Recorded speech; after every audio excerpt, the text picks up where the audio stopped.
Hello,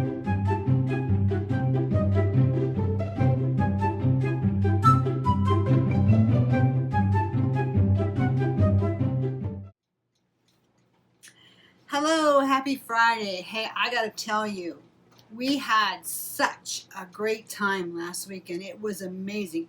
I can't believe already it's a week since we were all together over here at Columbiana, Ohio at the Dutch House Inn. We had Christy Friesen with us, we had Katie Oskin with us, and we had about 34 of our creative pals from online, and it was amazing. It seemed like we were just saying, oh, a week from now we're going to be together, and now it's, wow, we were together last week. It just went so quick. But we had a blast, and they did so much neat stuff in the Palmer Clay class. They did 2 days. Christy really didn't teach jewelry, but it was okay because everything she did teach applies to jewelry making. It's all mixed media, however you look at it. You just have to look at it maybe a little bit different angle, and you say, oh, well, I could do this or I could do that. So it was fun. It was a lot of sculpture type stuff, and we did mini mosaic, which I can totally see for making assemblage. In fact, I forgot to bring it down here. I started a crescent necklace that was all bits of mini mosaic that we made. It was really funky. But anyway, what I want to talk to you today about is I want to just finish up with a few more tips on the video before last. Now, the very last video we did, Javi put up on Monday, and it just shows the event and everything we did. And I apologize if you look at it, there's a lot of ambient noise, but if you can get through that, you can see what a blast we had. Because we were noisy. We were so noisy, weren't we, Javi? Yeah. Yeah. You were at the rowdy table, too, I think. There's always a rowdy table. But it doesn't matter. They were having fun.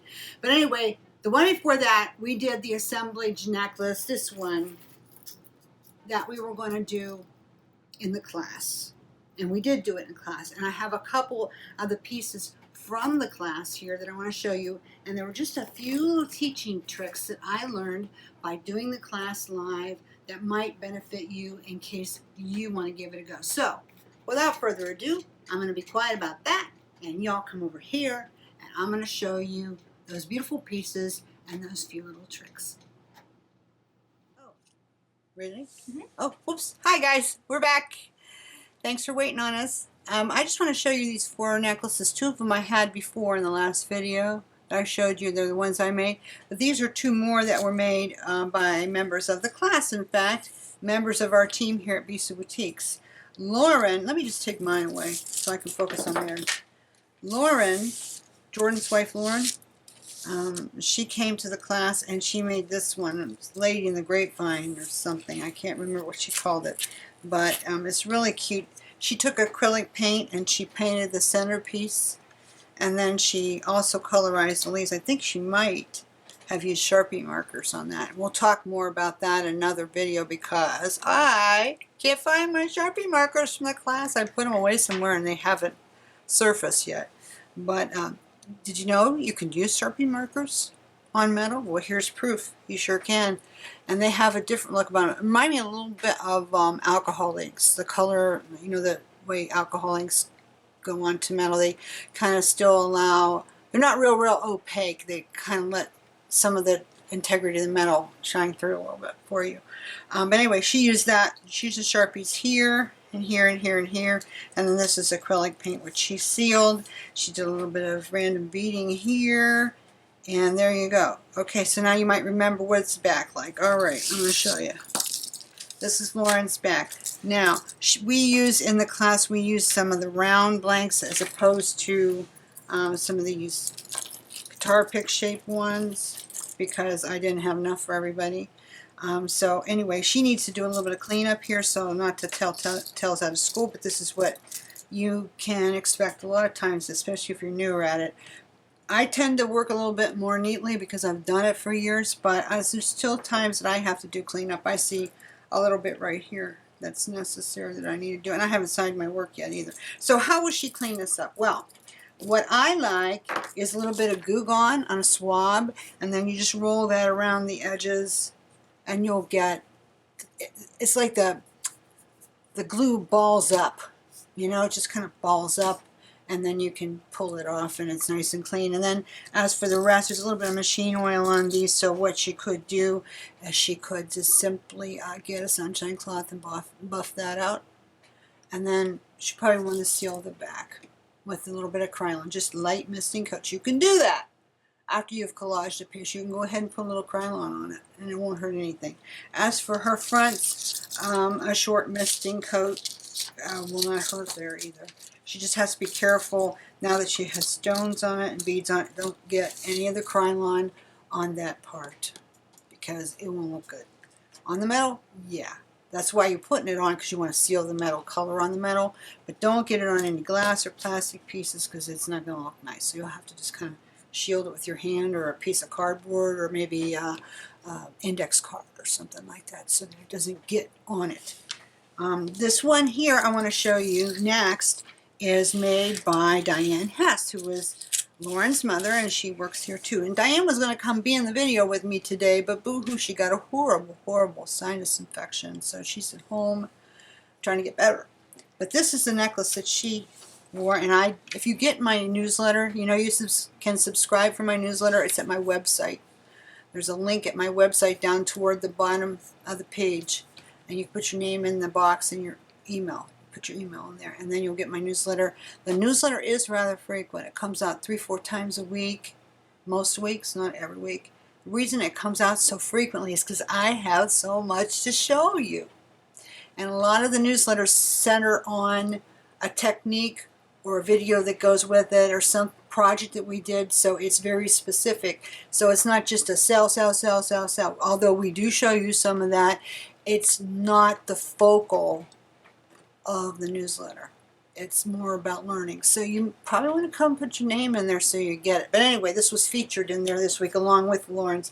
And what's so unique about Diane's is that she loves polymer clay, and she sculpted a sweet little elephant out of polymer clay in the middle of this.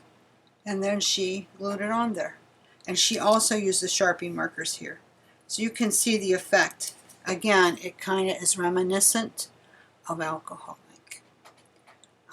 So a very very light misting coat of Krylon, far away, not close up. Because if you get Krylon and you let it hit it like that, it's going to run. Okay, Sharpie markers, alcohol ink, stuff like that, it will run. So you got to go real careful with it, and you'll be fine. You'll be fine.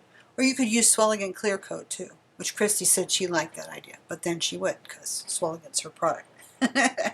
Anyway, so one thing I learned from teaching the class is that a few of our pals who really had never done assemblage before didn't quite understand how to seat. No, I'm going to use this one. They couldn't quite understand how to seat the backer on the filigree. Now, we talked about this last time. If you want to go back and reference that video where we did my pieces, you know, like this one. See if I'm in the frame there. Yeah, as you can see the back, I've got my backer. That is so that when you apply pieces to the front, the glue is going to come through a little bit in the front. But if you did it like this and you put them on, that's what I'm going to say. If you put all your stuff on the front and you didn't back it, you'd have glue gobs just dripping out everywhere in the back, and there'd be a lot of cleanup. And then when you went to pull them off, then probably what would happen would be the pieces on the front would weaken and some would come off. Not good. So what you want to do is head it off at the pass and glue that piece in there. So now I've got a nice little round one. They're saying, well, look, Brenda, if I put that in there, you know, it doesn't seat all the way down. Like you can see that you can kind of get your fingernail in here. You know, it doesn't seat down quite as nicely as the triangular one does. And I have to agree, but it doesn't matter. Yay! Doesn't matter. You can use an oval blank in there that fits. You can use the triangular one. You can use a round one. So long as it fits in the middle here and it will seat itself down inside the dap, you're good. What's a dap? Okay, a dap, show you the difference. Okay, You can do this, oh, that's got a little bit of darkening on it. Oh, it doesn't matter. Anyway, you can do this 5-section or 1-section or 3-section necklace with this piece too, which we've carried on the website for a long time. But as you can see, it is completely flat, all the way straight flat down, okay? This is not dapped. This is dapped because it's lifted up in the middle. And it's really kind of cool if you can get dapped pieces when you're doing assemblage, because it gives your piece dimension. Although this is nice too, this is just, to me, better. Of course, you do have to fuss it a little bit better because you're not in a flat area. But anyway, either one, if you're going to do them, you got to do a backer. And then try to center your stuff over the backer when you do it. So you would just center things over there. Try to do the bulk of your gluing over that pad when you do it, and then you're good. But with this one, what we do, this is prep, okay? What we do is we have to put this on first, and you want to put plastic down underneath because yes, the converse will happen. You'll have some leaking through the front, okay? But that's okay because you're going to be collaging and assembling over that, and no one's really going to see it, you know. So, okay, what do we do to get this to seat down in there a little bit better? Okay, what I'm going to do is, I'm going to try to do this without making a mess. I am going to need a little more glue than I normally would use to do this. So I'm going to go around the outer edge, and I'm going to kind of smear it out. And then I'm going to go heavy in the middle. So I use a good bit of glue. This might be overkill a little bit here. Can you turn it sideways? Turn this sideways? No, the glue god for a second. No, the other way. This way. Yeah, sideways. So you can see it. Yeah. Okay, so it don't fall down. So you can see how much glue's on there. Okay, now I'm just going to let that flop down into the center there, and it'll kind of find its own way. You can coax a little bit. Tap it. Okay, I have a little bit overflow here. I don't know if you can see that. I have a little bit here, so what I like to do is just put, you know, kind of put my finger on it, and then I'll just guide that off the best I can. And what I can't guide off, I'll clean up later. So yeah, the fact that that oozed out meant I probably used a little bit more than maybe I should have, but in this case, is more is better, not less is more. More is better, not less is more in this case, okay? A lot of times less is more. Now I can feel that on the opposite side. It is leaking out. Look at that. But that's okay, because where that is, you're going to be putting your design anyhow. It's not going to matter. And the fact that it's on this plastic, it'll kind of make the glue go flat there, so you can go right over top of it. It's not going to be any kind of an issue. And then you need to leave it sit like that because it is, you know, the concave type thing, dapped thing. So you're going to have to leave it sit, let it sit up. Give it, a couple hours if you can. You don't have to, but you might get away with a half an hour if you're in a hurry, but give it a couple of hours if you can to let it sit up. And you know, once again, like I told you the last time, you can do the necklace on just one piece. Or you could do it on 3, or you could do it on 5. So here's your case in point. Diane did hers on 3. Okay, now she could have just made a necklace out of this part and been good to go if she wanted to. But it's cute like this too. So she did the 3, give them a little bit more balance. Lauren did 5. But her necklace, as you can see, is a lot longer than Diane's. So it comes down kind of long. Normally I do these collar style so they stay up around the neck a little bit more. Hers comes down and it looks beautiful on it. It looks really great. So, you know, that's up to you too. But just remember, like what I told you, is if you do 5 on here, or even 3, then of course you have to get more for the piece, right? So you probably, if you did them like one at a time, just do small necklaces, you make more money. If you sell your jewelry, might want to keep that in mind. Still, there's nothing wrong with going over the top once in a bit, doing something a little bit bigger, putting a little bit more into a piece once in a bit, because those pieces bring you attention as an artist. So it's not a bad idea to go ahead and do something that's crazy big and wild and fulfills all your wildest dreams about jewelry making. But sometimes you got to step back and be practical if you sell your work. Okay? So that was the basic stuff that I wanted to tell you today about how to get this to seat down in there, because some did kind of struggle with that. They thought, oh, it had to be completely flat. No, it doesn't. Just get it in the middle and get enough glue on it and you're fine.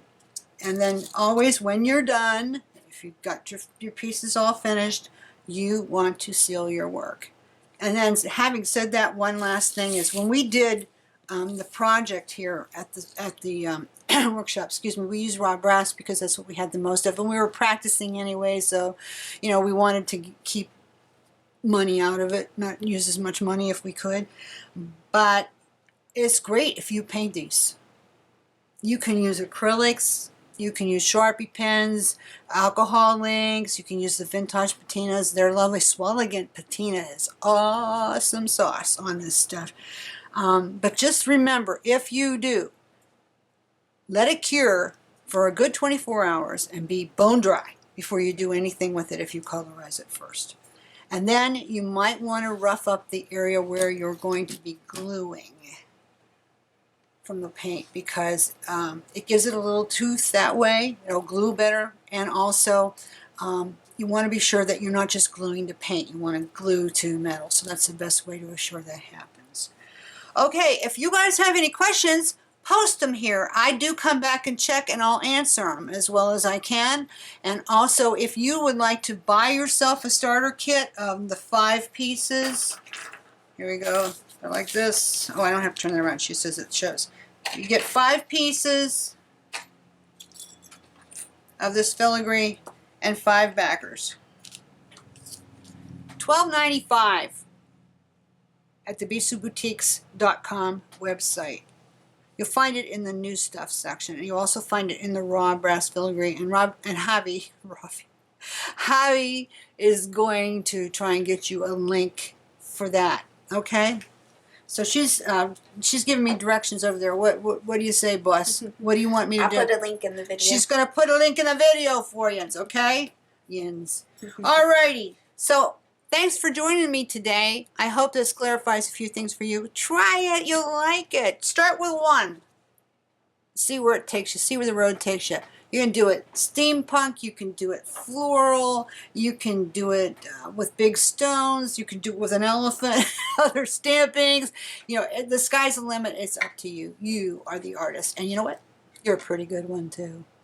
I believe in you. I know you are. So give it a shot. Have a great weekend. Have a great week. Until we meet again. Sayonara, hasta la vista. Bye-bye, baby. And I'll be back. Oh, yeah. Bye-bye now.